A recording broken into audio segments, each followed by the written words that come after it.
And let's talk about that, because this is a priority of yours to get our astronauts back on the moon. You are launching Artemis 2 this Wednesday, April 1st, where you've got 3 U.S. astronauts and 1 Canadian astronaut traveling to the moon. What can we expect?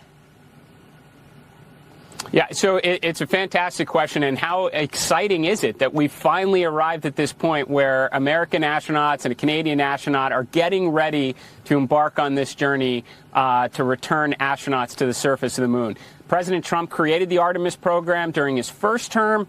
It was the first meaningful step since the Kennedy era of getting back to the moon. He then created a massive plus-up investment in NASA in the One Big Beautiful Bill. And now Artemis 2 is on the launch pad. This mission, these astronauts, about 8.8 million pounds of thrust, are going to launch on a trajectory around the moon. They're going to go potentially farther into space than anyone's ever gone before, about 250,000 miles away from Earth. They're going to test out their spacecraft.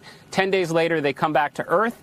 In 2027, we're going to launch another moon rocket. This time, we're going to test out the spacecraft plus the lunar landers and make sure that works really well. And then in 2028, under President Trump's term, we're going to land those landers on the moon. American astronauts, NASA astronauts, are going to return to the lunar surface.